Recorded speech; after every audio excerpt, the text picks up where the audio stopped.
इस खबर के प्रायोजक हैं Purvanchal machinery agencies, Barma tower, Narauli, Tanishq showroom के नीचे, आजमगढ़। प्रोप्राइटर हैं अशोक वर्मा और मोबाइल नंबर है 941520। नमस्कार मित्रों, टीवी 20 न्यूज पर मैं हूं आपके साथ अशोक वर्मा। आप देखते रहिए टीवी 20 न्यूज, बने रहिए हमारे साथ।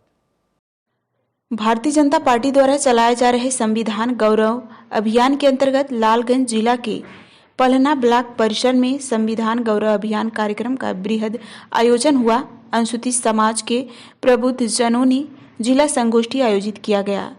कार्यक्रम में मुख्य अतिथि के रूप में लालगंज के पूर्व सांसद लालगंज संगीता आजाद रही। वहीं विशिष्ट अतिथि के रूप में लालगंज जिला अध्यक्ष सूरज प्रकाश श्रीवास्तव व पूर्व विधायक अरिमर्दन आजाद उपस्थित रहे। मुख्य अतिथि पूर्व सांसद संगीता आजाद ने कहा कि बाबा साहब ने 1951 से नेहरू मंत्रिमंडल से इस्तीफा दे दिया क्योंकि कांग्रेस ने आर्थिक नीतियों में उनके योगदान को नजरअंदाज किया, जबकि वे भारत के पहले पीएचडी धारक अर्थशास्त्री थे।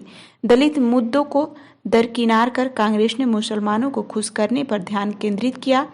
बाबा साहब ने कश्मीर के मुद्दे पर नेहरू की नीति का कड़ा विरोध किया। बाबा साहब ने नेहरू की विदेशी नीति की आलोचना करते हुए चेतावनी दी थी कि भारत को अलग अलग कर देगी। नेहरू ने हिंदू कोड बिल पास करने के प्रति प्रतिबद्धता नहीं दिखाई, जो डॉक्टर अंबेडकर द्वारा स्थापित एक महत्वपूर्ण सुधार था। Congress Hindu code bill pass करने में विफल रही, जो महिलाओं के सशक्तिकरण की दिशा में एक महत्वपूर्ण कदम था। कांग्रेस की सरकार ने कभी बाबा साहब का सम्मान नहीं किया। भाजपा सरकार व माननीय प्रधानमंत्री नरेंद्र मोदी जी ने बाबा साहब व संविधान का गौरव पूरी दुनिया में बढ़ाया है। जी, आप संविधान गौरव अभियान और अनुसूचित सम्मेलन के बारे में क्या कहना चाहती हैं? आज हम सभी लोग भारतीय जनता पार्टी के तत्वाधान में संविधान गौरव अभियान और अनुसूचित सम्मेलन के लिए यहाँ ब्लॉक पलहना पर इकट्ठा हुए हैं। मैं यही कहना चाहूँगी कि सिर्फ और सिर्फ भारतीय जनता पार्टी ही है जो भारतीय संविधान को अक्षरशः पालन करती है, उसको सही मायनों में मानती है और उसको सही तरीके से उपयोग करके गरीबों, शोषितों, वंचितों, दलितों के लिए अगर कोई नीति योजना बनाने का काम करती है तो सिर्फ और सिर्फ भारतीय जनता पार्टी की सरकार में होता है और कहीं नहीं होता है।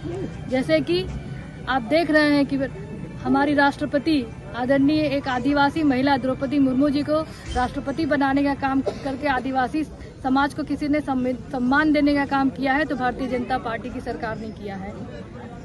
बाबा साहब के बाद अगर कोई दलित कानून मंत्री बना है तो भारतीय जनता पार्टी की सरकार में अर्जुन राम मेघवाल जी बने हैं, जो देश के दूसरे दलित कानून मंत्री हैं।